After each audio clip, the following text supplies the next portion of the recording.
Welcome back to another Real Estate Live. Good morning and happy Friday. Don't forget, you guys, ask your questions below. Mitch and I will try to get to your questions ASAP as we make our way through this video.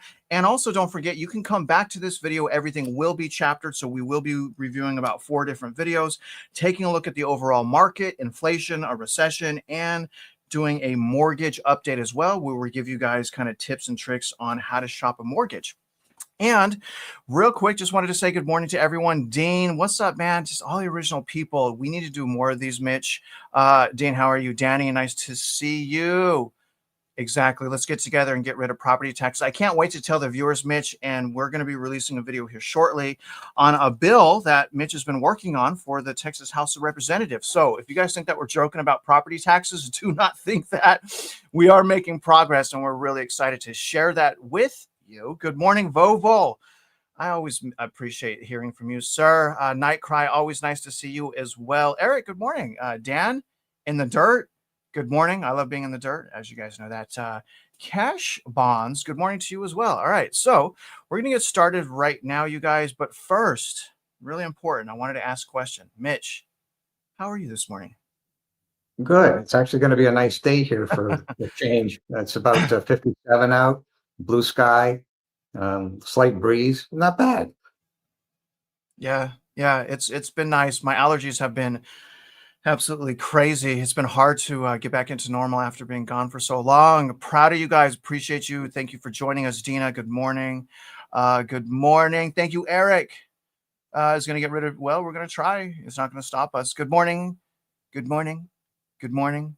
And good morning. We really appreciate you guys. All right, so we're going to listen to our first video right now, which is going to be regarding the CPI report. And remember, you guys, as we're listening to these videos, these are from the suits. So normally you're going to hear some videos from a little bit more bullish perspective, but it's important sometimes to get all perspective, especially when the perspectives are mainstream and the perspectives are straight up lies and BS. So I hope you guys enjoy this first video. So again, on the Goldilocks, and I want you guys to pay attention to how the market's also flip-flopping and doesn't know whether or not the Fed's going to raise rates or lower interest rates. So let's listen to that right now. I hope you guys enjoy. Again, this will be time-stamped, and I'm going to get this set. Fed's rate cut path. Joining us now is UBS Global Wealth Management co-head of Global Asset Allocation, Mark Anderson. Welcome, Mark. Does today's inflation number give you some relief on that front?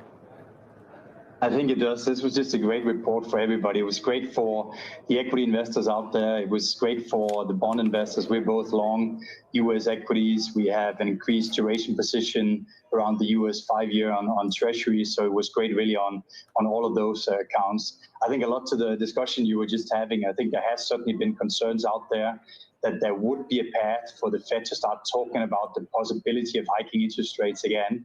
And I think with that report today of core inflation coming out at 0.2% month over month, this gets us back into that fuzzy feeling of a Goldilocks scenario where we can print non-farm payroll reports with job gains above 200,000 and still have inflation that is coming in on a path that the Fed will continue to bring them closer to a neutral territory and very likely put them in a place where they'll be cutting interest rates, in our view, 2 times this year in June and in September.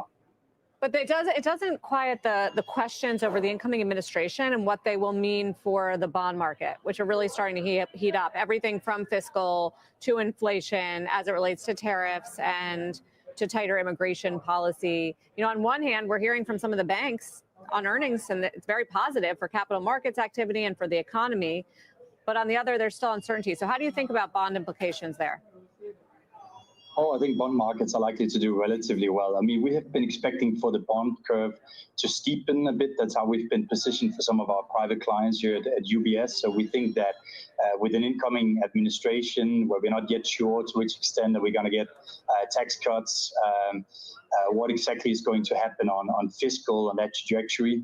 And we think that requires a bit of a risk premium for holding longer dated bonds. So that's why we've been focusing our attention and our overweight position in our bond portfolios around the 5-year mark on U.S. Treasuries, where we think there is good value, but we'd be a bit reluctant to extend duration much beyond that for some of those reasons that you mentioned. And I think a guy like Scott Bessent, incoming U.S. Treasury head, also has a large focus in the way that he operates and how he talks to investors around the sensitivity to that fiscal trajectory and the risk of the unhinging of the long end of the curve. So I think that'll be very important for that incoming administration to have a focus on. Mark, some of the hawks, though, are still pointing to various commodities at multi-month highs. The ISM prices paid number we got a few days ago. Today, it's Empire Manufacturing. The 6-month outlook for prices paid is at a 2-year high. I mean, you wouldn't call this morning's print an all clear, would you?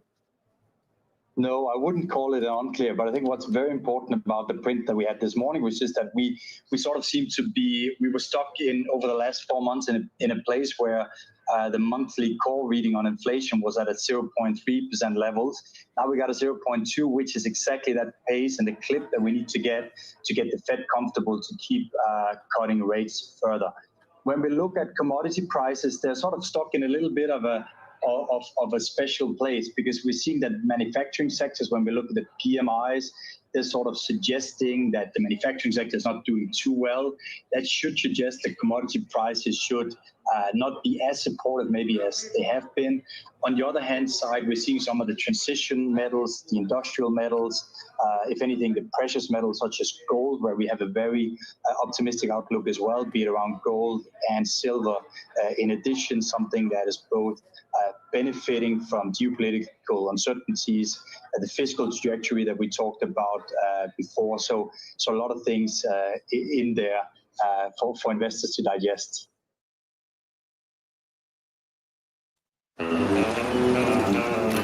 All right, Mitch, let me put this on pause real quick. Let me get your reactions. And after we get your reactions, and I have a couple comments start here, we'll go into the market update. So your reactions on that, Mitch? Well, okay.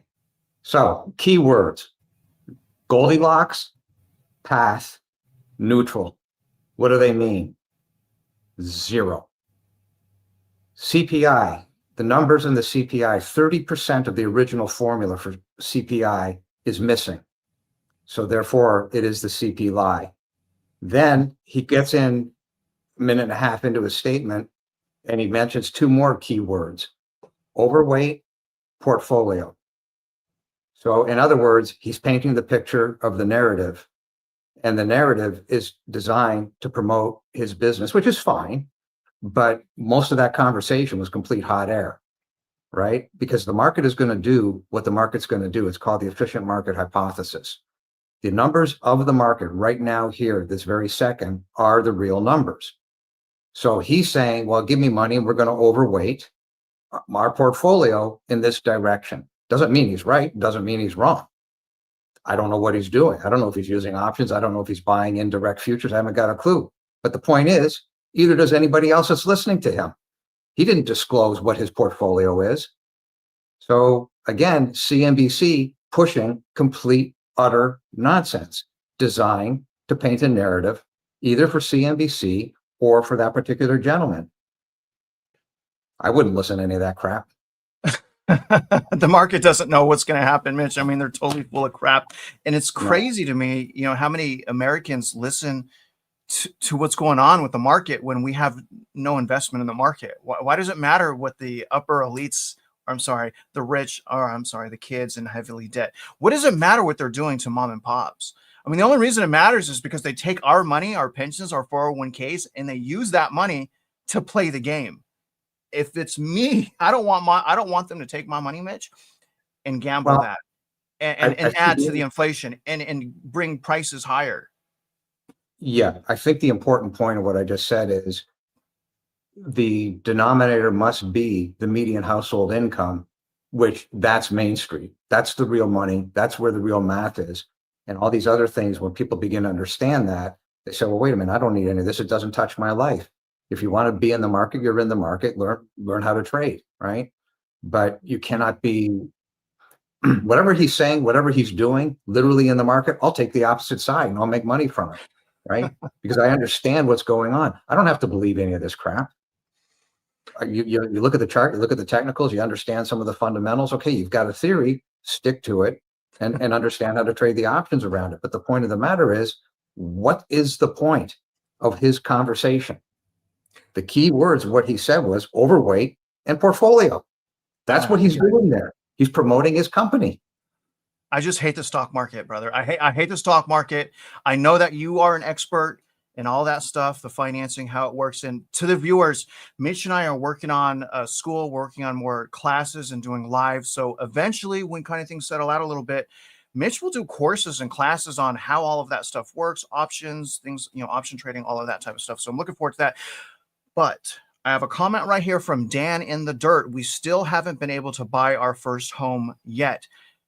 I was going to say, Dan, same here, but he's saying his first home or his primary residence. And the thing is, Dan, I've owned several houses and I've had a foreclosure, a bankruptcy, a repo, and a 6-figure tax lien. I was depressed and in the gutter for 9 years because I made the wrong decision to purchase a house in 2007 and I lost everything. And so, Dan, the reason I'm telling you that is your home is where your heart is. We have to redefine where our home's at. And the other thing, Dan, it's okay. If things take longer, it's okay. This is a massive, giant transaction. You don't have to rush and go buy a house right now when it's almost the worst time in history mathematically to purchase a house. What you should be doing right now is understanding how purchasing a house works. And that's why I made for you, Dan, for you. I have this right now. I want you to do this right now. I have a free home buying course. Doesn't cost you any money. And it educates you on the process and how to get the best deal. And not just with a house, with your mortgage. Because remember, credit, income, assets. You got to have good, decent credit. It should be great credit, about 740 and higher, if at all possible. So your credit, your income has to be provable, right? You have to make enough income to afford the house. And obviously assets. So credit, income, assets. Your assets is like your down payment. And then having money left over after you close. You don't want to spend all your money on closing on a house, because if you move in, you could possibly go broke. And what if something happens? Something always happens. Leak in the roof, air conditioning needs to be serviced, moving expenses, having to get, I don't know, a new stove, something like that. So Dan, I just wanted to say, brother, don't worry, my man. A lot of people are frustrated.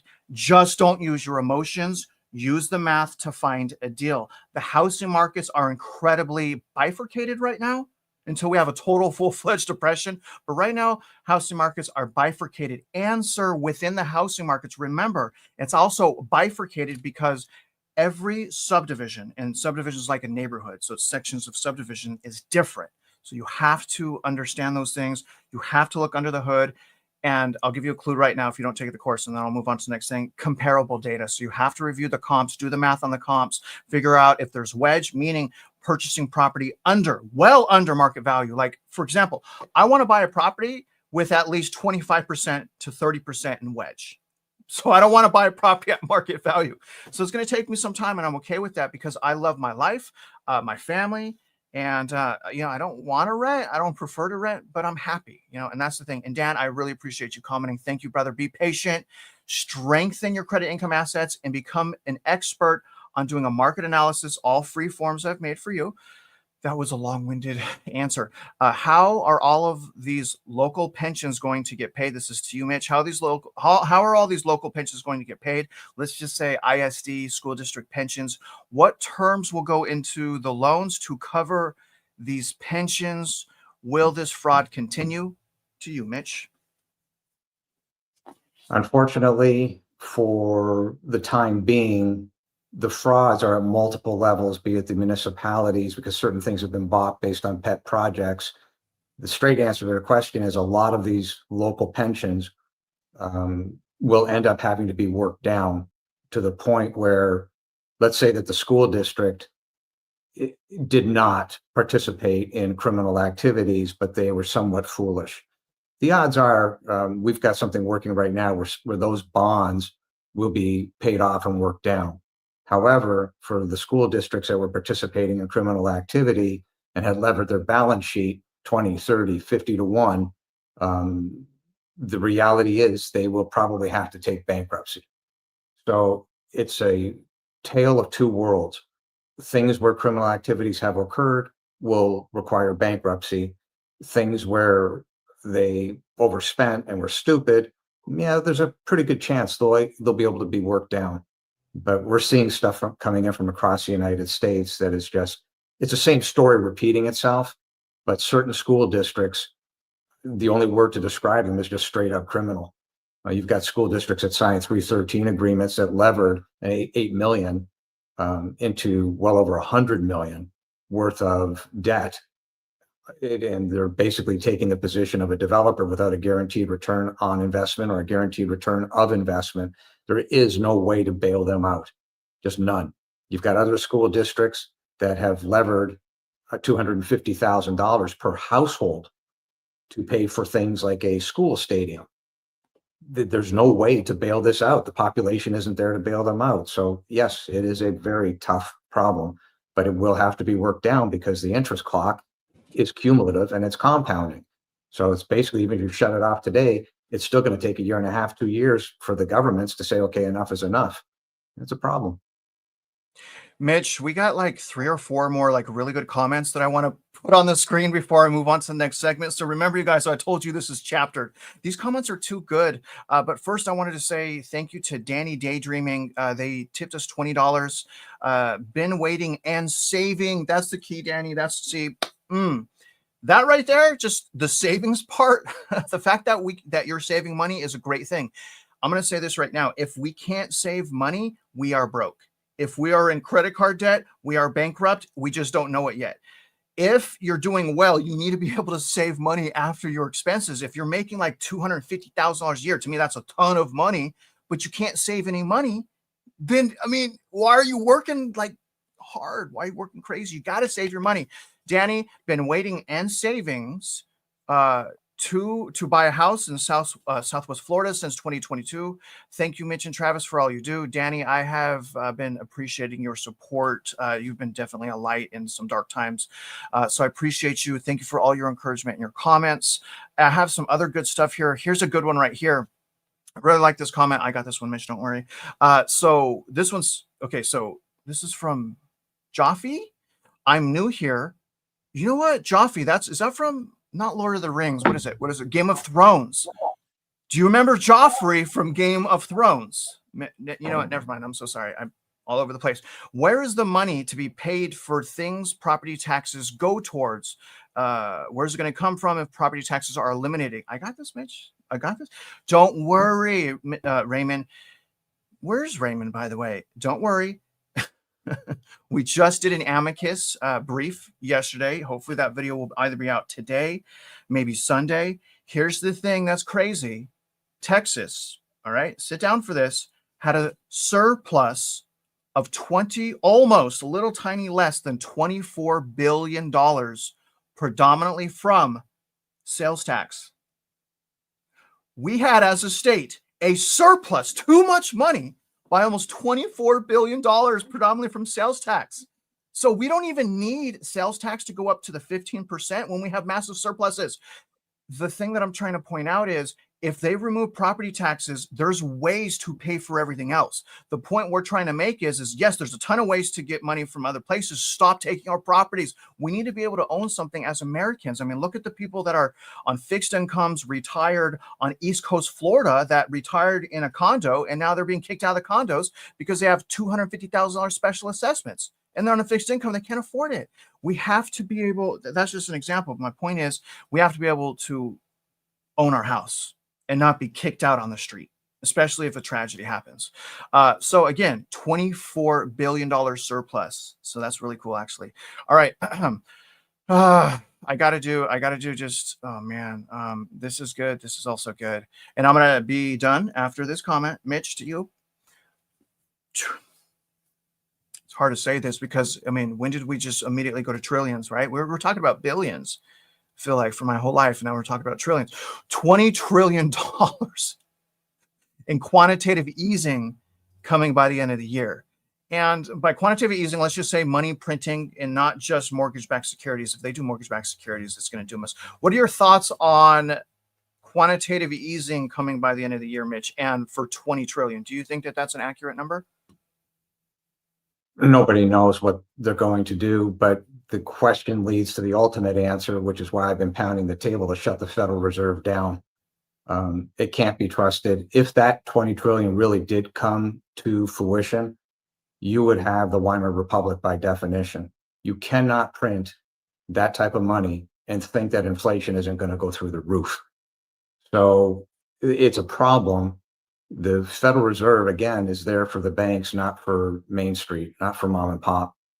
So regardless of what it is, whether it's 6 trillion that they end up printing, if the revenue streams aren't there, just to give you an idea, right now today, the gross tax receipts are around 25 trillion, and the federal deficit on the U.S. national debt was 1.8 trillion.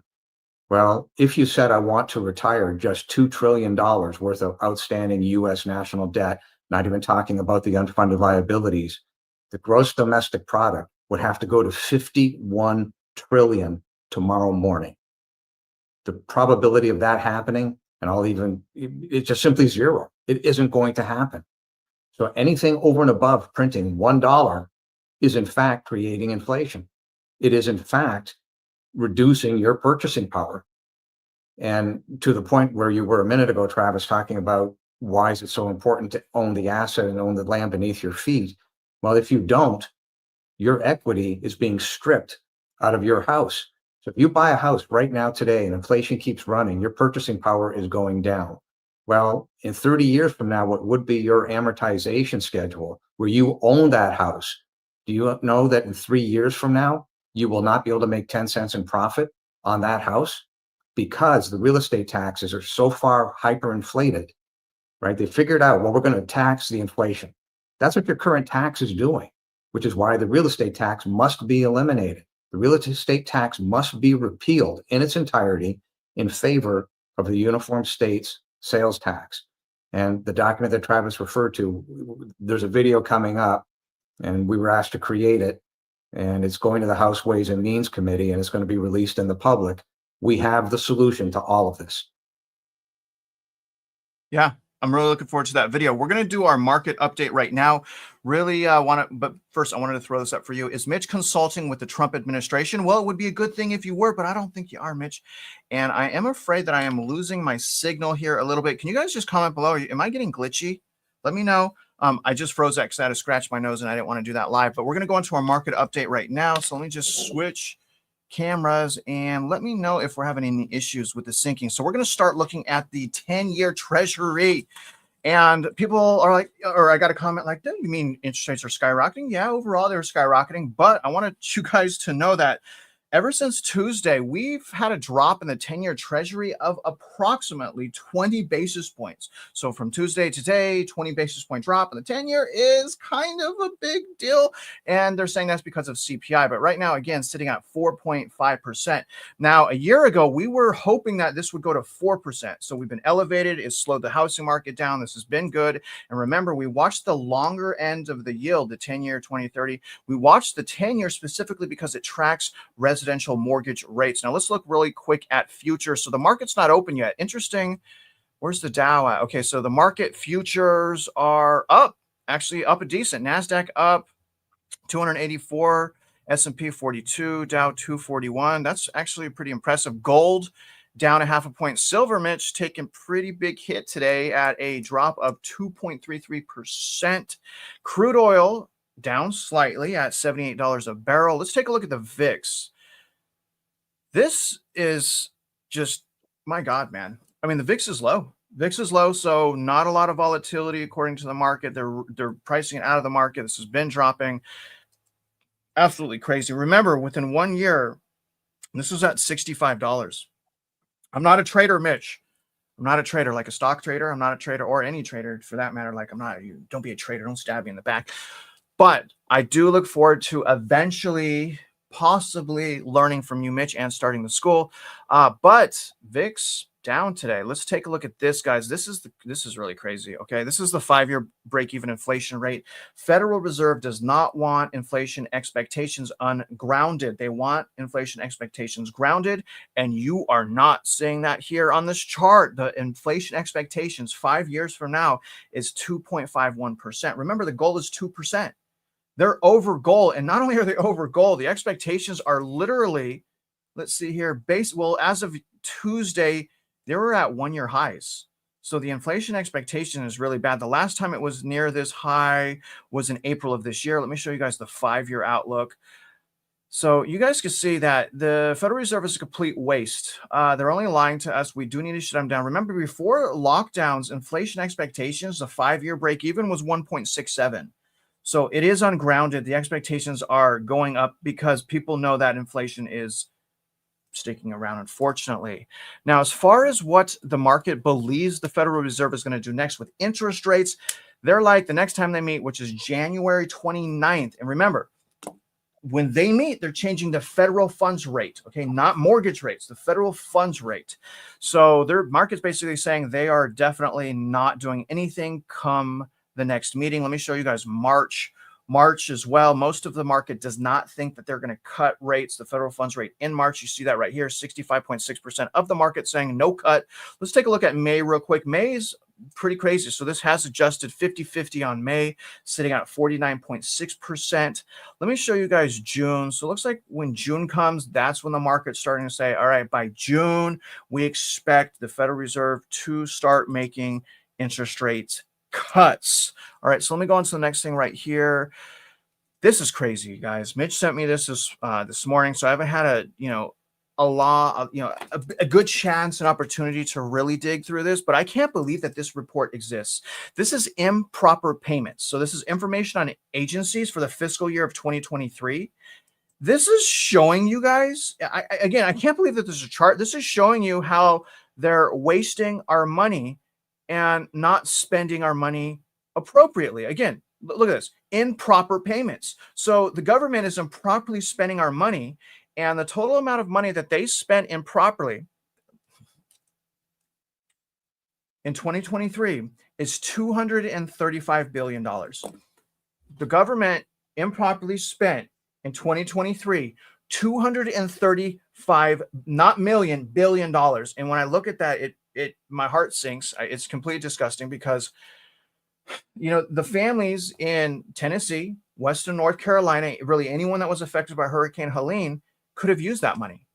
Just 10%, just 5% of that money, and you're going to help a ton of people. But they threw this money away. It's hard for me to stomach this, Mitch. Now, take a look at this, guys. This is going to talk about basically the programs reporting the largest percentage of government-wide improper payments. Okay, so take a look at this, all right? So the first one is all programs. They got about $50.1 billion. And then look at this. You guys remember the payroll protection program? See that? 8% of the improper funding came from PPP. $18.7 billion. That money could be used for victims of the hurricane and even the fire in California. But instead, where does it go? Who knows? It's improper spending. And look at earned income tax credit, $21.9 billion. You guys remember the freaking unemployment assistance? Federal pandemic unemployment assistance. That's just wasted money. Just stay home, be lazy. Here's a whole bunch of money. We're going to wreck you with inflation. $43.6 billion in unemployment assistance. Mitch, $43.6 billion to keep people lazy at home. That $43.6 billion, send that to Tennessee and Western North Carolina. And then you have Medicaid at 50.3, and then another Medicare at 51.1 billion. I mean, this is absolutely shocking. And take a look at this agency's fiscal year. Again, look at this unknown payments. Okay. How could you have an unknown payment? This is 2025 now, right? We got AI. Just look at the, follow the money, look at the bank statements. I mean, a child could do this. How do you have 19% of unknown? How's that unknown? That's $44.6 billion in unknown payments. That's absolutely horrendous. Absolutely despicable. And again, this is this report I will have linked to my description. Here's all the agencies right here, you guys. I mean, this is freaking nuts. I mean, it doesn't take a genius to understand that they are not spending our money properly, and that is hurting us. And I'm going to go into our next video right now, Mitch, which is the Federal Reserve, basically Scott Bensent talking about how the Federal Reserve should be independent of the president. What do you mean? I thought everyone knew that they were independent of the president. But before I go to the video, do you want to comment on anything I went over, Mitch? The Federal Reserve itself makes the federal government spending look like a joke, right? So you're $250 billion The Federal Reserve is responsible for a minimum of 12 trillion in improper spending. Every time they step to the plate to print money, that turns into inflation, and that turns into the devaluation of the US dollar. It's just a question of when it all comes home to roost. It can be, and a good chunk of it can be walked down, but the reality of it is it takes political will in order to do that. And it's going to hurt. It's going to be painful. The microcosm of that is what we've got coming in the amicus brief to explain how that's going to work at the school district level. Can be handled, and it ends up with those who are in a position to create a bond no longer being able to create that bond. It ends up in a position where the school districts go to a cash basis only. Now you can see the truth and you can stop the inflation in reality of what they're doing, right? Because they get $1 million of revenue, they turn it into $20 million worth of bonds. Stop them, make it so they can't do that. And then all of a sudden you get the truth in the market. So yeah, that's the comment of what you're looking at with regard to the spending. But I have one other comment. Think of what could be done if they weren't squandering even that 250 billion. You've got cancer, food poverty. You've got all sorts of problems across the United States, which in truth are solvable problems if you get the fat in the system out of the system. If you get the fraud out of the system, you now have the ability, right? Because the government's got their hands in the middle of the drug companies. You want a drug company to be profitable? Here's an idea. Go and invent something. Go solve a cancer. Go solve a melanoma cancer. Call it whatever you want. Go do it. Now you'll be profitable. So it's the monkeying around in the middle that the government is doing that's causing all these problems. You want to stop the problems? You want to get something done? Get rid of the Federal Reserve. Make these school districts go to a cash basis only. Now you are stopping the squandering of your money. Well said, sir. Are you going to be willing to get elected, Mitch? No. Dang it. Okay, well, that's options out. All right, let's go into the video now on the Federal Reserve and how they should be independent of the president.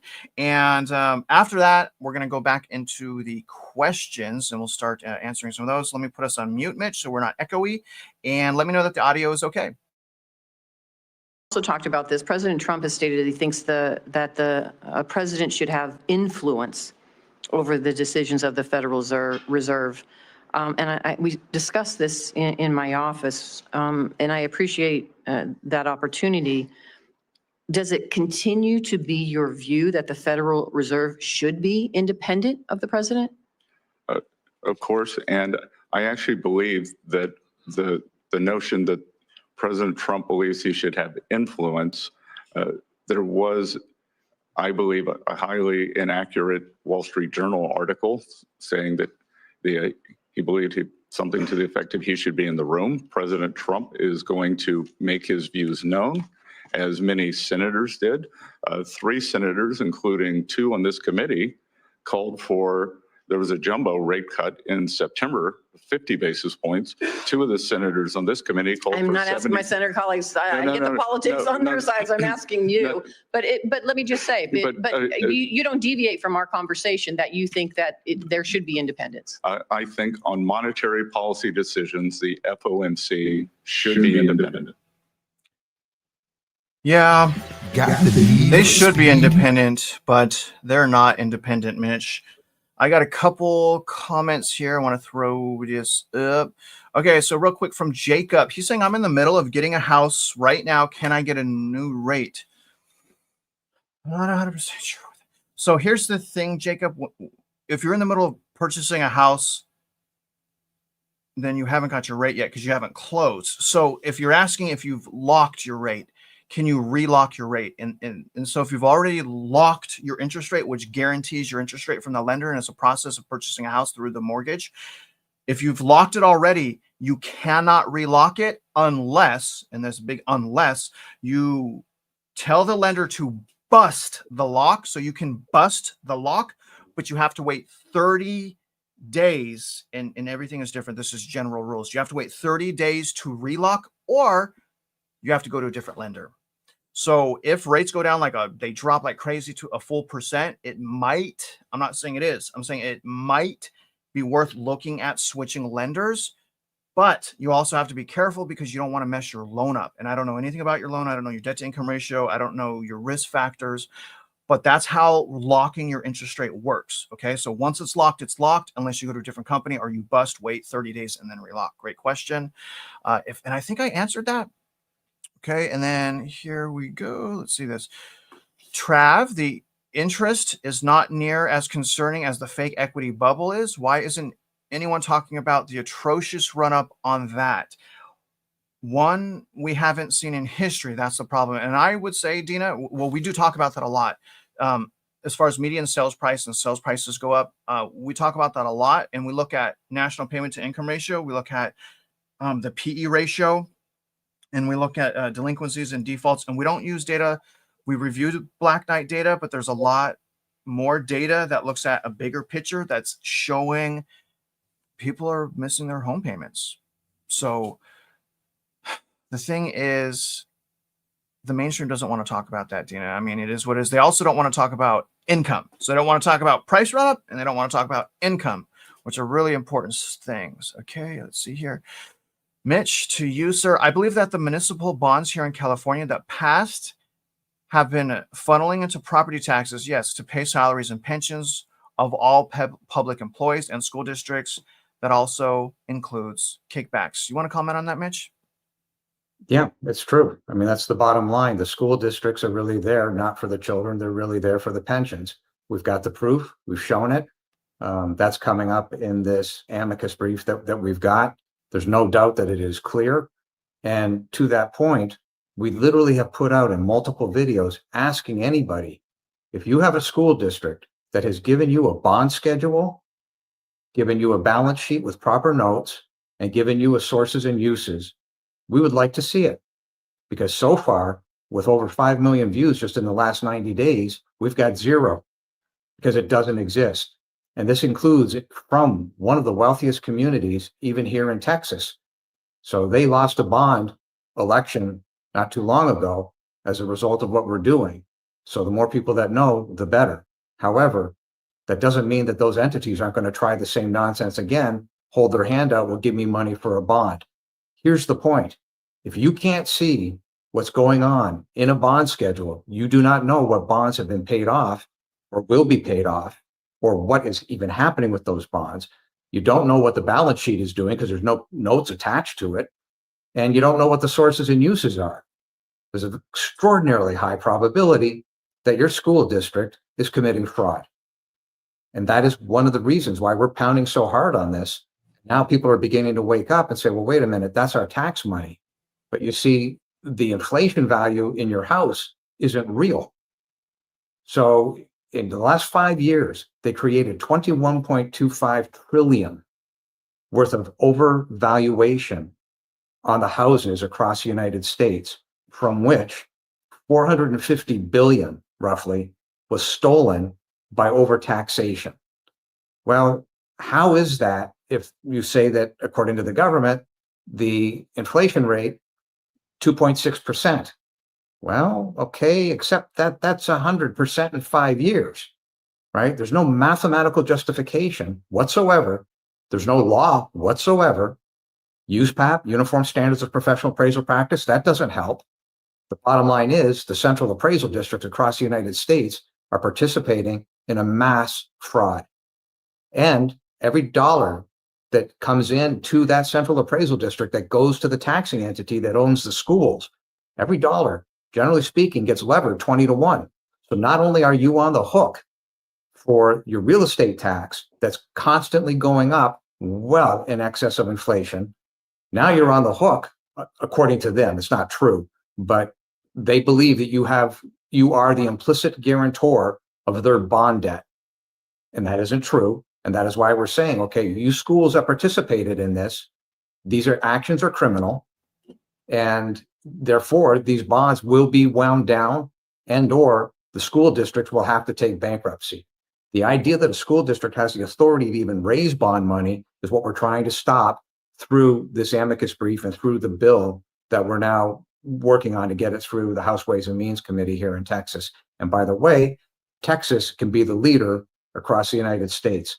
This is the time, step up, and let's get this problem solved once and for all and return the equity to mom and pop's balance sheet by letting them own the land underneath their asset. All of these things are connected at the hip. Amen, Mitch. I agree with you, sir. Nikki, this comment from Nikki Mitch. Texicans? Do you have a whole shark rodeo team of California transplants? She must be talking about that right there. I'm so proud of this. I'm so proud of that. That's a record right there. That's a state record.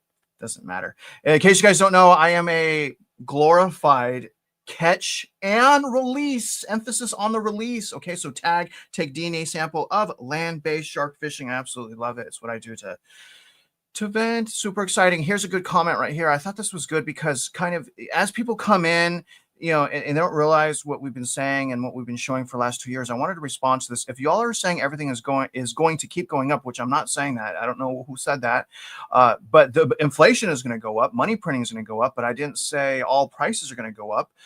So first of all, you have to listen to what we're saying and become unaffordable for everyone. So the thing is, Orange, it's already unaffordable for almost everyone. So we're saying that it's already past that. It's already unaffordable. And now we're going bankrupt as a result of the unaffordability. And we can't even buy a house, not comfortably, not based on mathematical formulas that reduce risk. So why do you say wait instead of buying now? So you need to understand what I'm saying. What I'm saying is, okay, not specifically to wait. Overall, I will say wait. But what I am saying, Orange, is the housing market is incredibly toxic. It's one of the worst times to buy. And what I'm saying specifically is if, and this is a big if, you're going to buy, please, for the love of all is holy, buy correctly. Don't use your emotions. I personally think overall, again, it's best to wait as the housing market settles into the new stage of it. But if you're going to buy the right way. Shop your mortgage. Shop a broker versus a direct lender. Get a low interest rate. Improve your credit. Make sure you're out of all of your debt. Rebudget your expenses. Understand how property tax works. Understand how homeowners insurance works. And make a good, informed, mathematical decision. Now, this goes on. When does the bubble pop and when is it time to buy? So, Orange, you have to understand there's 200 million people in the United States. People purchase real estate for different reasons. So when you ask the question, when is it time? That depends on you, brother. Is it time for you to buy right now? I don't know what your situation is. When is the bubble going to pop? It's already started popping in some areas and it's already popping in some subdivisions. Okay. So overall, unfortunately, because the inflation and quantitative tightening and the rundown of mom and pop's balance sheets has taken longer for the entire housing market to shift. But all of this to tell you this, Orange, it's really crazy out there. And what I want you to do is I want you to look under the hood and I want you to use comparable data and shop your subdivisions. Look in a comparable data, just in case you don't know, that's a sold property. And generally what you want to do to determine values, you want to look at 3 sold properties that have similar characteristics as the property that you're interested in. So if you're interested, say, as an example, in a 2,000 square foot house in Sunshine subdivision, then you're going to want to look inside Sunshine subdivision and you're going to want to look at comparables that are similar size of your house. So again, also I have a free course. So take the course and I also have a course on property taxes. So take all of that stuff and make a good decision, because here's the thing, whether or not you agree with us, it doesn't matter. What matters is that you're safe, you're protected, and you're not taken advantage of by a corrupt and fraudulent system. Okay. So just be patient. Just be patient. That's what I like to say there. Now let's move on to the recession and inflation part of this video right now. And where I'm going to start is, let's take a look at this. Okay. This is a household report from the Bureau of Labor Statistics. And this is where I'm going to start. Again, we're talking about inflation and a recession. And the reason why I want to start here is because, remember, based on the establishment survey, people were celebrating an increase in jobs of 200,000. But when we look at the household survey, we lost that many jobs. So establishment survey, we gained 200. Household survey, we lost 200. So if we're going to go off of the household survey, understand, and this is the recession part of this. First of all, the government's replaced a ton of jobs. But according to the household survey, we lost In 1 month, 350,000 full-time jobs. You guys see that here? It went from 133.36 million to 133.01 million. The difference is 350,000. You guys can see that was not even replaced by part-time jobs, but there's a roughly about 200, a little less than 200,000 part-time jobs added. Regardless, my problem is we wouldn't have to argue and fight so much if they would use all the data. If mainstream would just look at all the data, let's look at the establishment survey and the household survey, but they hold on whatever data paints the rosiest picture, because the system needs you and I to continue to spend, or the whole economy falls apart, which is why I think we need to be more united and stop spending, so this whole thing will collapse even more. So what you're looking at here is one of the strongest recessionary indicators in the history of the United States, other than the actual, GDP going down. That's also an indicator, but a 10-year versus 2-year treasury. So this has been uninverted. Generally, we go into recession 6 to 8 months after inversion, and we were uninverted first in August. So mathematically and looking at history, we should be but again, the inflation is the problem, but we should be entering recession. Either we're already in recession, which is difficult to understand because of the inflation, or we're going to enter a technical recession the first or second quarter of this year. I would argue, if you look at deficit spending, we've already been in recession for a very long time. Now look at this. This is insane. This is finally under 100 billion. Finally, we've been watching this for a year and a half. This is the overnight reverse repo market right here. This is the excess money that the banks use to lend. So they have so much money, they throw their extra money in here and they can lend that to other banks. But thank God, and this is like the suspension system for inflation in our economy, but this sucker has been going down. You guys see how long it's plateaued. I mean, it was dropping, mega drop right here, and then plateaued the beginning, or say mid 2024, and it stayed stuck, but that sucker is going down. So that's good. However, what's not good is this. This is the updated, so we have our first quarter in the fiscal year. Remember, the fiscal year does not start in January. The fiscal year starts in October. So we have October, November, December. So first quarter sitting at a deficit government spending of $710 billion. And just to put this into perspective, this is the second worst start in the history of the United States. And they're saying we're not in recession, we're not in depression, we have a great economy. Well, when we remove the deficit spending, we don't have a great economy. We do not have a great economy based on Austrian economics. Okay, you can't have a great economy when the government is propping it up and smoke screening everything. I mean, this is absolutely crazy.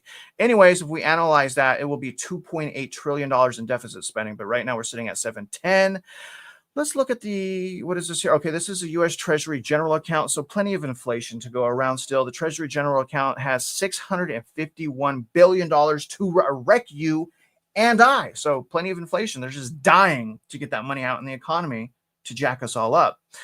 Here is the mortgage-backed securities. So when we hear the words quantitative tightening or quantitative easing, generally that refers to this, what you're looking at right here, which is mortgage-backed securities. Mortgage-backed securities allow lenders to make super risky loans and to not care about us. So if this stopped right here, if they stopped permanently purchasing mortgage-backed securities, I'm going to just say it, it would help us literally, Mitch. That would help us all. I mean, that's what I think. I mean, I kind of feel like it would help us all, right? And let the banks fail, in other words. So, I'm going to look for some comments right here. I'm going to set up our next video. We're going to go into the mortgage update. But Mitch, any reactions on the inflation or recession or money in the system? Anything I just went over? So on the mortgage-backed securities comment, who are the investors in the mortgage-backed securities? Pension funds, 401ks. Who owned the pension funds and the 401ks? Mom and pop. That's your money sloshing around in that garbage for which there is no asset under the hood but for the paper itself. Mortgage-backed security. The security is the paper, not the underlying asset. And you can make that statement because now all you got to do is look at California. See all those houses that got burned? See all those assets that got burned? What asset is left? Land? The house is missing. The mortgage component, the value component is gone. Got to think that one through. Then on your Federal Reserve, the overnight repo is a bit of an illusion because the Federal Reserve can kick treasuries into any bank that they want. So let's just say it's XYZ Bank. XYZ Bank is in trouble because their Tier 1 capital requirements are limited. So the Federal Reserve comes in and says, yeah, you're in trouble, but I tell you what we're going to do. We're going to park $400 million worth of overnight repo. So we're going to give you treasuries, and we're going to set this up in such a way that you take those treasuries and give it back to us in the overnight repo, and we're going to pay you a rate of return for doing so. So you see, they manipulate the bank's balance sheet, they manipulate the public simultaneously. So the fact that the overnight repo is currently coming down is a bit of an illusion because it can go up at a grease lightning speed. All they got to do is cut a deal. The second there's a volatility spike, a real volatility spike, let's say VIX is at 15 today, all of a sudden in a week from now, VIX jumps to 30. You watch how fast that overnight repo starts rocketing. All right. Well, we will be watching that. That's not good. It's not good to hear that at all. Let's move on to our our third. So we're already at our third video on mortgage rates heading lower. So they're going to talk about the CPI report and how that's affecting mortgage rates. Let me mute us right now, Mitch, and let me tee this up. If you guys, as the viewers, you can let me know that the audio is okay, and we definitely appreciate you sticking with us this long. Yields down. Diana Olick, below 7, where are we? Oh, no, you can only wish for that, Kelly, but they are finally heading lower. The average rate on the 30-year fix dropped 12 basis points this morning to 7.13%, according to Mortgage News Daily. Still not great, but better. Yesterday's rate was the highest since last May. Rates had been rising sharply since early December. It's interesting, though, that the reaction to the CPI was actually bigger than the reaction in the other direction to last week's hotter than expected jobs report. Now, stocks are responding accordingly. The homebuilder ETF ITB is up about 3%. KB Home had been juicing the sector earlier this week after better than expected earnings, although the CEO Jeff Metzger did note a weak start to the current quarter due to higher mortgage rates. Now, mortgage demand from home buyers still weaker than it was last year, down 2% year over year, as rates are now higher than they were last year.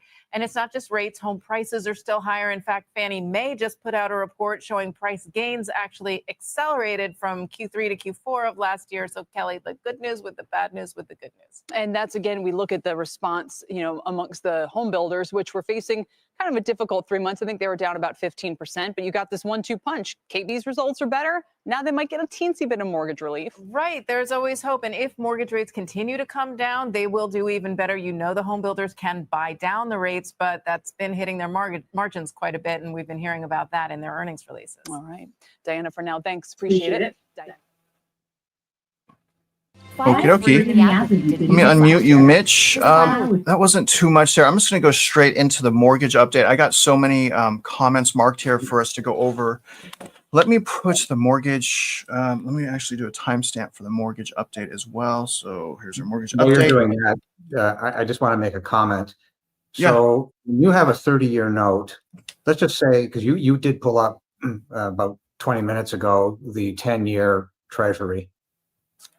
It's important that people understand that that 10-year Treasury, if you think it through, the fact that it's doing what it's doing has nothing to do with the narrative you just heard on whatever channel that was.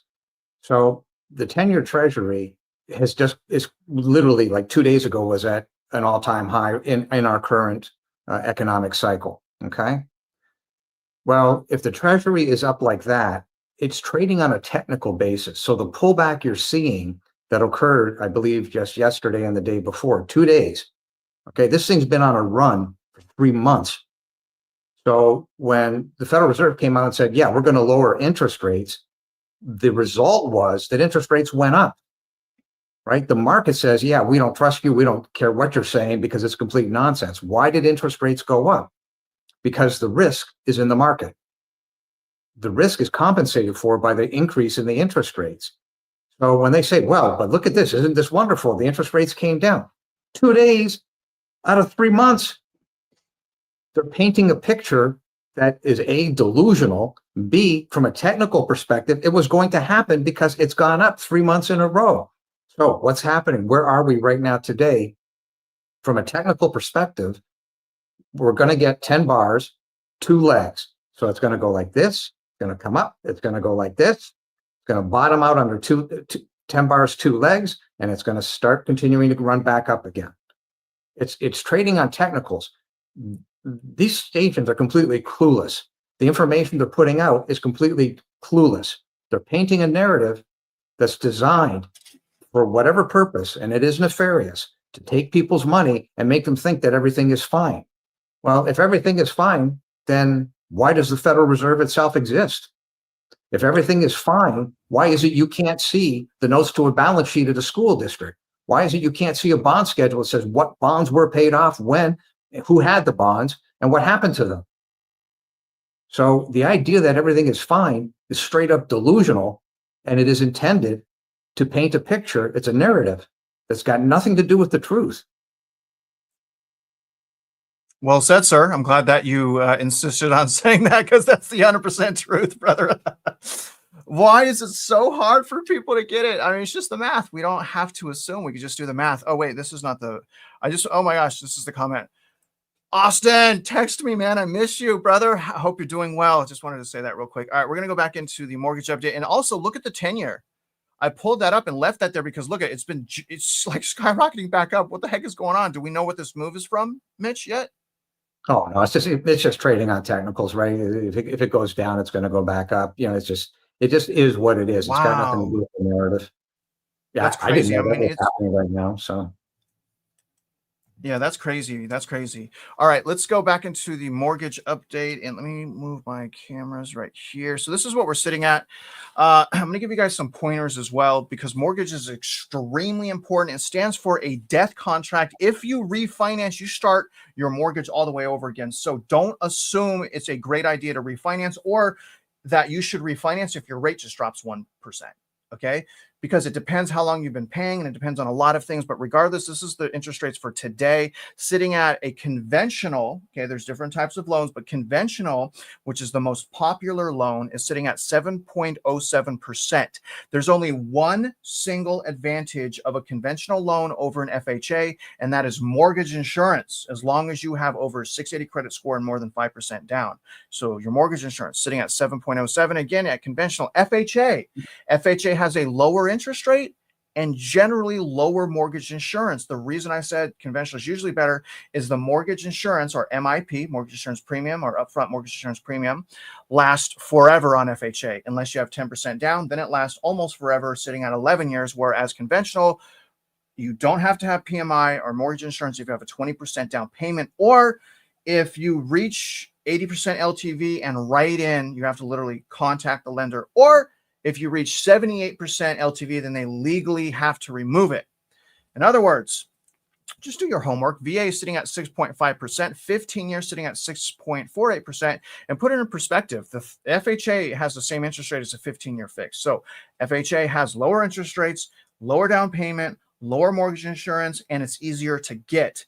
But disadvantage your mortgage insurance. Mortgage insurance is absolutely horrendous, but that's what's going on right there. And also remember, you guys, when you're shopping for a mortgage, you have a grace period on your credit report.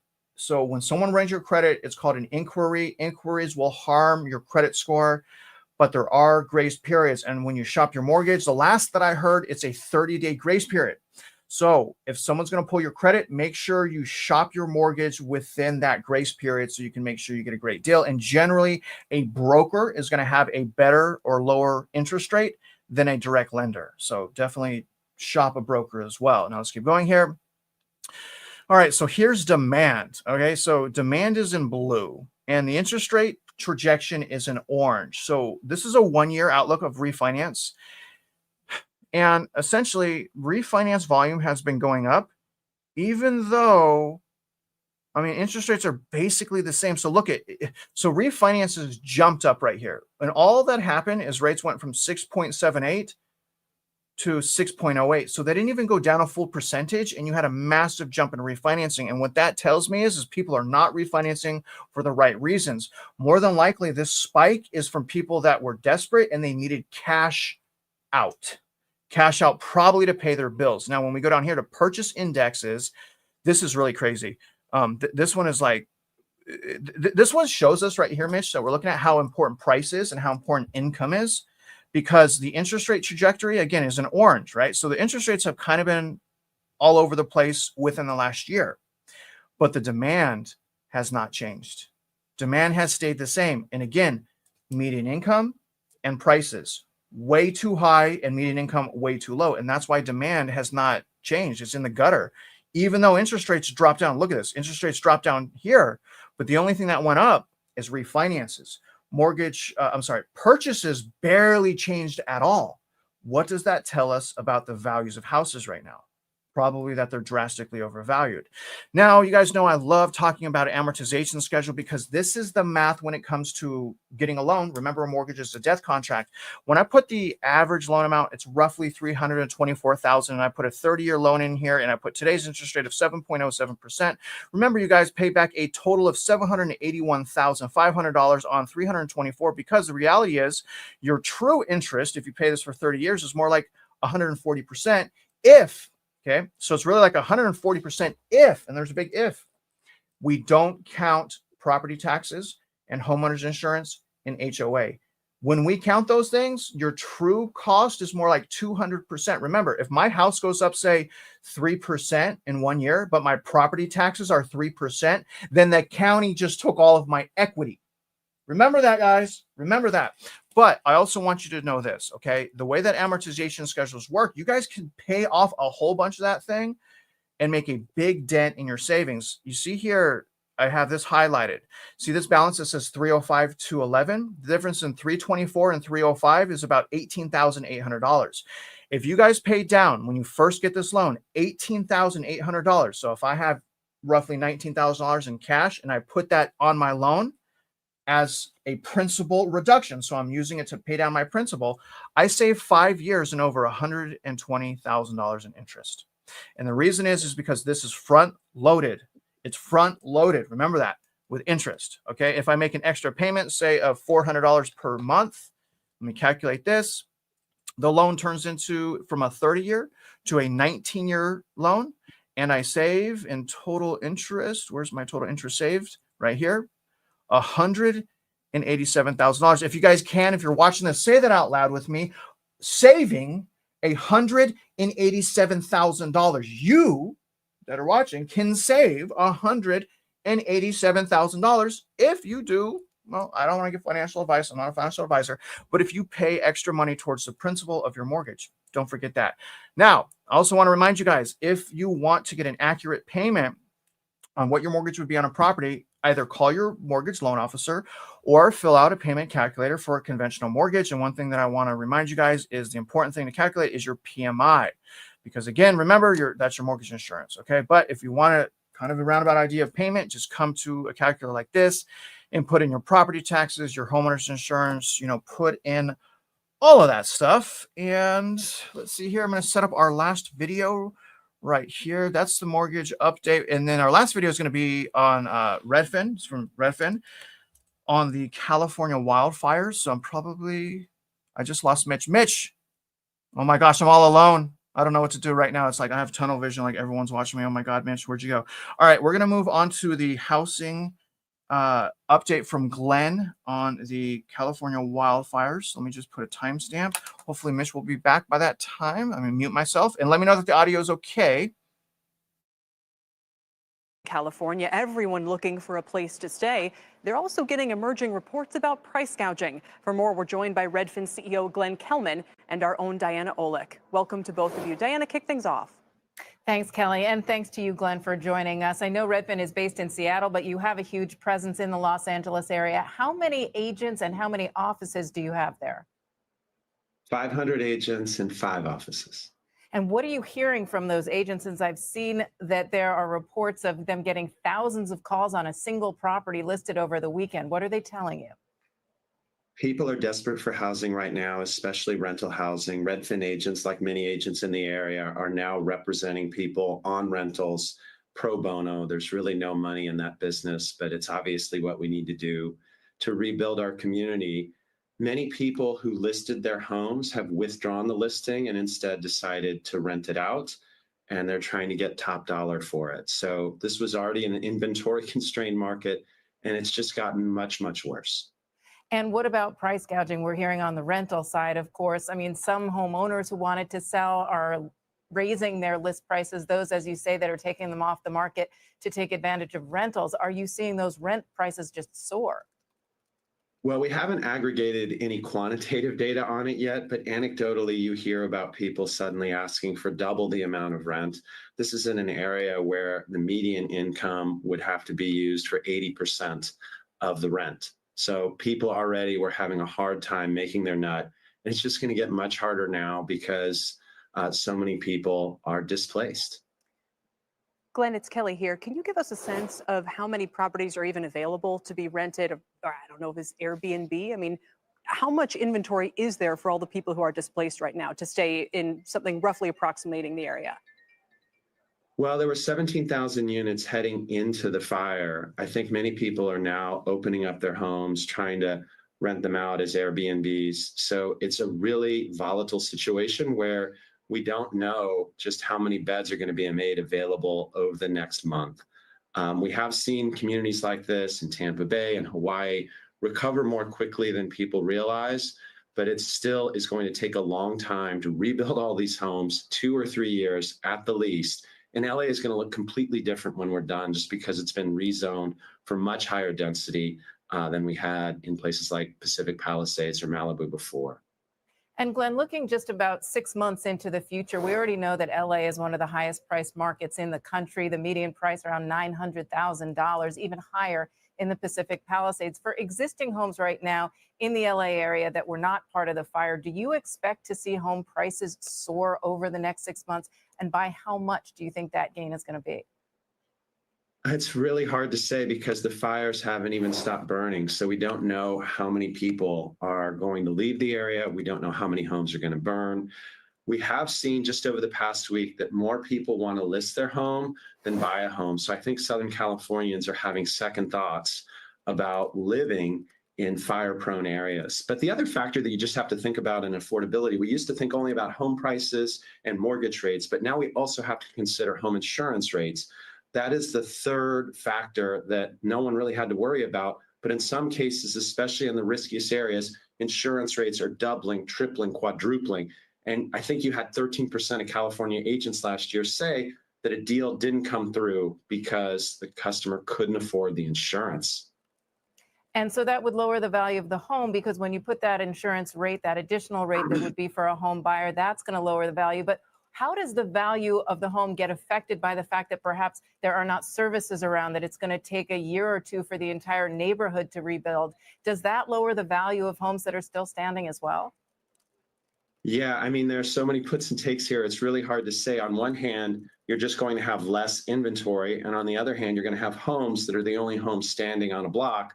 And I don't know how many people really want to live in an area like that. But my guess is that the demise of Southern California has been predicted many times. It is one of the most beautiful, amazing, resilient places. People are always going to want to live there. So I think prices are probably just going to keep going up.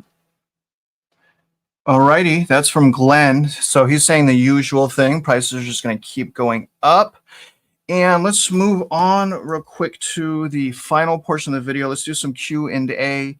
And as I'm warming the Q&A up, I just wanted to remind you guys, here is the school that I've been working on with Teachable. Mitch and I plan on doing a lot more. Mitch is going to teach on the stock market. I'll teach on more about the housing market, and we'll probably do some lives, also some coaching. But here it is right now. I want you guys to come here. Right now, everything is free. It's 100% free. Here's the 2 courses that I made. Here's Mitch's newsletter. So you got to come here. You sign up. You guys can get these things. And then also right here, here's the amicus brief that's going to the Texas House of Representatives. So if you guys want to look at the amicus brief before the video comes out or after the video comes out, you can download that right here. Here's also the subdivision analysis form. So, to a couple of the people that were commenting earlier on prices and how to buy a house, here's the form you're going to want to use to look at the math. That is free for you. Here's your tax protest form. So anyways, guys, and then here where you can sign up, just put your email and sign up for that. I'm really proud of that. It's taken me a little bit of time to do that. So a couple of things here. Let me start where I want to start. Let me go to the starred comments real quick here. Charlton, that's right. Charlton, I just wanted to say I miss you, brother. Sorry for the clickbait. Shame on Mitch. I get so much shame, even from my buddy Charlton. I'm so sorry for hurting your feelings, Charlton. Please forgive me. But also, the 10-year did go down 20 basis points in 2 days. I think that's constitute for plummet. Is, you know what, is 20 basis points in 48 hours, is that plummeting? I think it is. Charlton, I think it is. But one thing that I know for sure, 100% Charlton, is I missed you. And thank you for being here, sir. Definitely miss my man, Charlton. He's a bit of a passive troll, if you will. Is there a link for that calculator? On all of my videos, I have a special link to the PMI calculator and mortgage calculator. But on my live videos, I don't have those links. So just go to a normal video or just go to Google and type in mortgage calculator or PMI calculator or conventional mortgage calculator, and that will be good. Real quick for Dan. Okay, so under 5 years is what I was told to do a refinance. So what he's saying is this: he was told if he's paying a mortgage over 5 years, it's a bad idea to refinance. That's not all true, but certainly the more that you're into a mortgage, the worse it might be to refinance. But say if you're going into a 25-year loan to a 15-year loan and you don't have to pay closing costs and your rate drops 2%, that might be good. But the point I'm trying to make, Dan, is you really got to look at the numbers to ascertain whether or not it's a smart thing to do. So nothing is a slam dunk when it comes to that. There's my buddy. Okay, let's see here. Okay, here's a question, real estate mindset. Do you think they will revise all the, and this was for you, Mitch, I'll let you get this one. Do you think that they will revise all of the numbers for the last year after Trump and team are in office? I feel like the corrections are going to be made through January of last year, which would go to your point, which basically you said that we've been in recession since October. So when he gets in office, do you think they're going to go back and revise the data? I think the data will come forward no matter what, because the truth becomes extremely evident versus the narrative. The problem that the Trump administration has is that they've got to thread a needle, and that's the only way you can describe it, in order not, or to make the attempt not to crash the economy. But the bottom line is, if you don't pay attention to the truth, it's going to crash. So you may as well get in front of it before the market wakes up one day and does the crashing for all of us. And therein lies the problem. So these people can say whatever they want, they can paint a narrative, but eventually the truth surfaces. And that's what we're dealing with now through this amicus and the bill that the Texas House Ways and Means Committee. The truth has surfaced. The fraudsters have been exposed. Now we have to deal with the ramifications. And then there was one other point that I wanted to make. At the very beginning of this video, the word patience, Travis, you mentioned. Well, if you think about it for a second, I want to add on to that a couple words called inverse correlation. Right now today, 37% of the households are facing bankruptcy. And that dollar amount, the only difference that's stopping them from going bankrupt is $9,000. Out of that $9,000, $7,000 is the real estate tax. So when somebody says, or Travis, when you said patient, somebody asked you in this session here today, well, how do I know that I'm being patient? Inverse correlation. The higher the interest rates go, the less debt. I want to repeat that. The less debt you should have. If you look at your own personal income statement and you say, okay, fine, if the DTI is 28%, well, think of it this way. If you were spending less money or being forced to spend less money because you said, well, I don't want to have this type of leverage. I only want to have 40%. So in other words, my expenses do not exceed 40%. Well, that means that your personal balance sheet is that much stronger. You don't have to take on the debt. Now, if you take that information and say, okay, this is a house that's on the market at $180 a foot. But if I can buy that same house at $120 a foot, I don't have to take on the debt. Now you've got a winner. Then you can justify pulling the trigger. The question is, can you be patient enough for that opportunity to show up? And traders who are really successful are extremely patient by nature. They've taught themselves how to be patient, and it's not that easy. But if you want to make money, you've got to have patience. If you buy a house, the average term of holding a house is 5 years.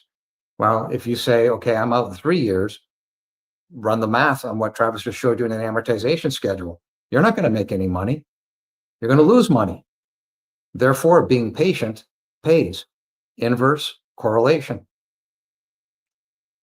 I got another one here for you, Mitch. Right. This is if, and then Eric's asked this question a few times, so I know it's really important to him. If state sales tax is implemented, well, it's already implemented, right? But in lieu of property tax, then can the state keep raising the sales tax, making goods more expensive, which will then create a surplus in the state? What do you got there, Mitch? No, because it's capped in the case of the Texas one at 15. And the thing with the Texas amicus brief is it's applicable across the United States. We ran this for multiple states. So there will be some states that say, well, we don't need the 15. We can get by with 13. The truth is, once the fraud is out of the system, because we ran this math just last week, as a matter of fact, the stabilized sales tax, so stabilized uniform states, all of them, sales tax is only going to be about 13%. You don't even need the 15. The reason the 15 is there is with the idea of trying to save or stop school districts from going bankrupt if they were not participating in extreme criminal activities, right? So if there's a way to save those bonds, that is why the 15% is there, is to help cover it off.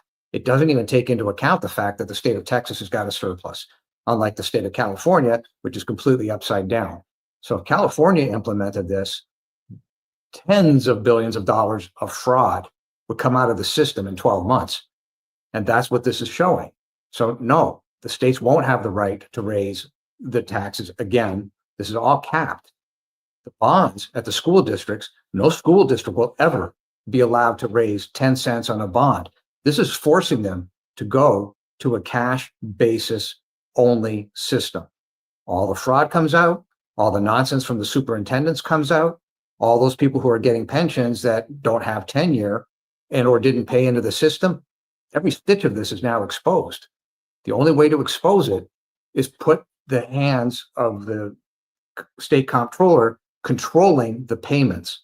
Then everything becomes crystal clear. It's all exposed. Who gets what bond? When do they get it? How much time do they pay into the system? Because in truth, on the school level, they're there for the pensions. So what they've really done is they've created a second social security system where the rest of the world is completely blind to what they've done. It has to be exposed. You expose it, and then you deal with it.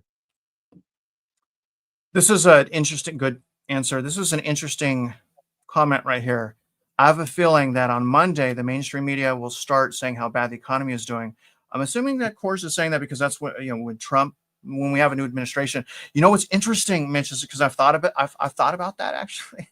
I'm like, are they just trying to set him up? I mean, you know what I mean? So do you think that the mainstream media is going to start changing the narrative on how bad the economy is because the economy is bad? Or do you think they're going to start changing that narrative so they can bury President Trump? They're not going to be able to bury him because they've already made complete fools out of themselves. Again, I don't watch mainstream media whatsoever. I have zero interest in it because I understand how they're painting a narrative. And we worked that through this morning. I gave you 3 keywords that just tells you that the narrative is being painted. So I don't listen to any of it. In reality, are they going to make the attempt and continue making a fool out of themselves? Yeah, there's an extraordinarily high probability, right? Because a fool never wants to admit that he's a fool. So you just have to understand what they're saying and why they're saying it. And the people in the Trump administration are no dopes. They understand what's going on. But like I said, it is a massive job. It's tough to thread this needle. What we're doing is pulling it apart from a lower level to prove that it can be done and must be done in order to stop mom and pop from going bankrupt. That 37% of the households, that's a real number. 67% of the households cannot afford what they claim is the median household value. The claim of the median household value is a straight up fraud. We've already proven that. So this is real math. When you deal with the real math, then the narrative that's being painted becomes crystal clear. And you just say, okay, fine. I'm talking to a fool and I don't want to talk to a fool and I don't want to listen to a fool. Well said, sir. I got another one for you, Mitch. This is so easy for me. I just got to sit here and let you talk and do your thing. How lucky do I have it right now? This is from DZ, inflationary depressions. This is interesting. And let me know whether or not you would agree with this. Inflationary depressions are known as silent depressions. Very interesting. The bond markets are temporary. What do you say there as far as the inflationary depressions are known as silent depressions? Well, let's put it this way. Yes, but it's because it's a hidden fact as to what's happening, right? So what he's really saying is inflation is a hidden tax. However, it's not silent anymore because the drumbeat of these problems, since we started doing these videos, there hasn't been a day that's gone by where I'm not getting evidence from across the United States. We got one that came in yesterday morning that's just absolutely fantastic because he took the time necessary to document. Same thing that I've done on my website. We've got a mountain of evidence out there. We're going to actually take his PDF, mount it to our evidence because he broke down from his jurisdiction exactly what we've been saying. So the drumbeat, because mom and pop is in trouble, economic trouble, because they're so close to bankruptcy. 37% of your households are that close to bankruptcy. So the drumbeat is no longer silent. In other words, we're pulling the wool back and people are beginning to see what's going on. And there's lots of other websites, well, eliminate property tax this, eliminate property tax that. It's great because they expose the problem. But as far as I know, there is no other sites doing what we're doing. There is no other mockingbirdproperties.com/DCAD that's got that amount of evidence that has tied the math to the evidence, to the state law, to the US Supreme Court law. There's no other website out there that's got it. We've got all the evidence, and that's what has allowed us to create that amicus brief. So, like I said, all hands on deck. I'm thrilled that these other sites are out there, but grab the correct information and start pushing this amicus brief to all the politicians. I mean, that brief is real, and the bill that we did is real, and that solves this problem. It gets a good chunk of the underlying problem off the back of mom and pop. Yes, sir. Very well, sir. Very well said. And it's a great brief. And again, it's unteachable. You guys go check that out. Real quick, we got some breaking news right here. So the Supreme Court rules to uphold TikTok ban. Let's go, YouTube. Let's go. The Supreme Court has ruled to uphold the TikTok ban. Although Trump could choose not to enforce the law, it's unclear whether the third-party internet service provider will trust that they won't face any consequences for failing to comply. Under the terms of the law, the third-party internet service provides, like Apple and Google, will be penalized for supporting TikTok after the law's deadline. I've been waiting for that to come out. That's interesting. I don't know whether or not they're going to go through with it. I don't care right now. I got a couple good comments. Let me start here. I'm going to start with my man P Nice. Mitch, we got to be quick now because I got like another 6 comments and we are an hour and 20 minutes into this thing. Mitch, I'm supposed to ask you from my buddy P Nice. P Nice, I appreciate you, all your support. I hope you're learning. I hope you're growing, and I hope you're empowering yourself, brother. And thank you, sir. Ask Mitch his thoughts on global liquidity and the dollar rising. What are your thoughts on global liquidity and the dollar rising, Mitch? Global liquidity is an interesting theory. The reality is the world is dancing on a razor blade. China's economy is incredibly weak. The Brits are just self-destroying themselves by the hour. So their economy is headed straight down. So liquidity is a function of the bond debts globally, et cetera, et cetera. So I hear where you're going. It is a massive problem, and it is connected to the US dollar. The fact that the dollar is rising it's an illusion, right? Because the stronger inflation gets, one day that US dollar will revert back to the mean. And when it does, it will tank the entire global economy. So it's rising, and that's true. So the British pound is down. Canadian dollar, I looked at it yesterday, it was hovering around 69 cents. So we're a really bad deviate on a absolutely horrific block, and the block are all the other currencies. So we are the best bad deviate in a really bad block. There's nothing good that's out there. You know, when you got the Canadian dollar, when you think about it, well, that's the ramifications of the leadership. So the truth is, somebody had mentioned, well, what about California? This guy from Redfin. Okay, why would anybody want to live in a nuclear wasteland of political ignorance. So you see, these things all have ramifications because they take money from mom and pop and make it to the point where mom and pop can't afford to have a house. Well, it's the same thing. If somebody can't afford to have a house, how strong is that economy? Well, if the economy is weak, therefore the currency will get weak. So again, all these things are hooked at the hip. You just got to look at it through the right lens. But none of this is good.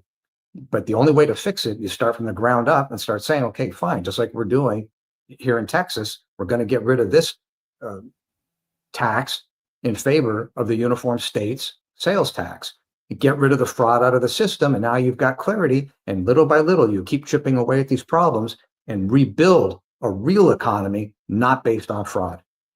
All right, very good, Mitch. I got 3 more comments, so let's try to be fast here. Also, math doesn't matter.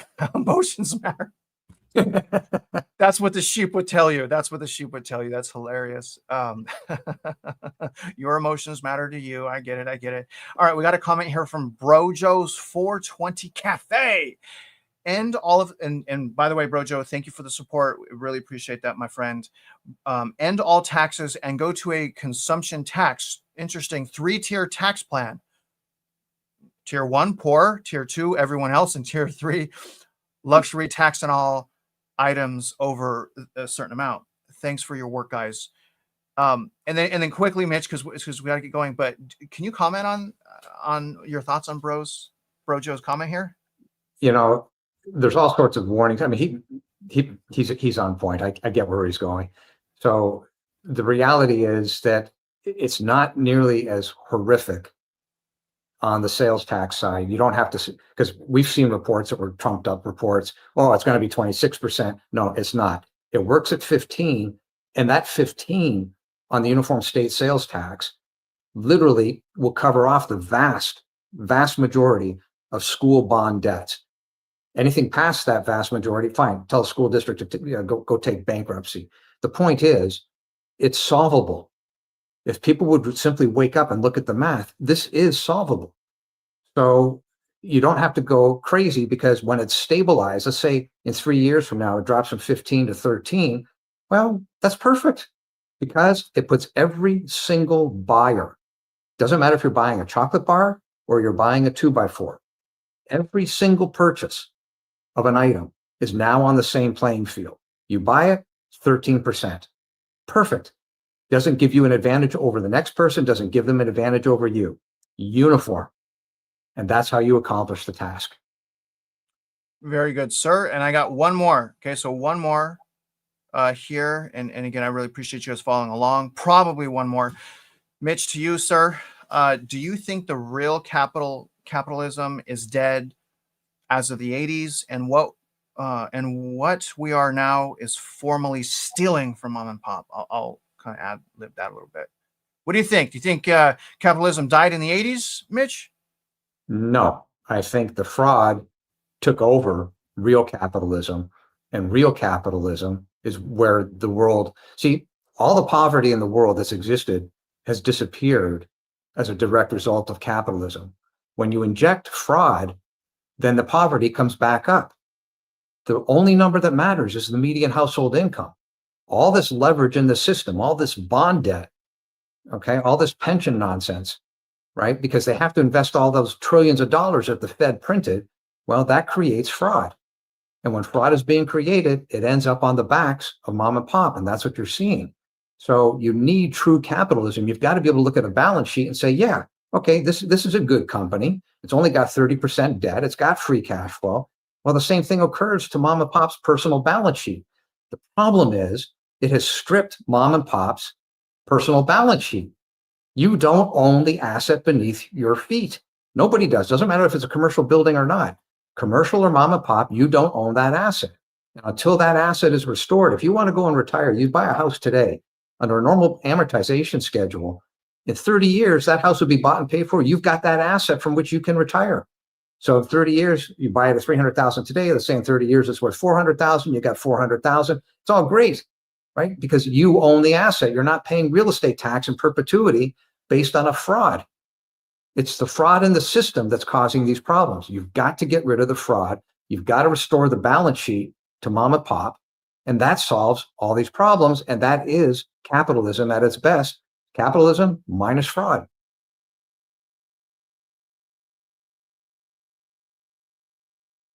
I muted myself. I muted. In Canada, we are already paying 50% sales tax on everything. So, I mean, come on. I mean, the math works. All right, Mitch, let's get them out of here. And I just want to do a quick market update. So the 10 years kind of trailing back down here. Let's see. Oh, the market's been open. Okay, so stock market's all up. Gold is down slightly. Oil is sideways. So anyways, hope you guys liked the video. And don't forget, you guys go to the real estate mindset school, start downloading some of those forms, start following along. Definitely comment, like the video, share the video. And we really need you guys to do that because the channel has been throttled back because I went to Tennessee in Western North Carolina for 45 days and I got attacked out there. So it's been a very difficult adjustment to get back to normal. So I really apologize to you guys. But again, please help support the growth of the channel. Happy Friday. Do me a favor. Go out this weekend and go on a picnic. Don't go out to eat. Go with your loved one, your friends, your family, your spouse, and do me a favor. Rebudget, cancel your subscriptions, and don't go out to eat. Save your money, love your life. And other than that, guys, if you're out there investing in real estate, you guys already know we wish you luck. Happy Friday, and we hope you win. Thank you, guys.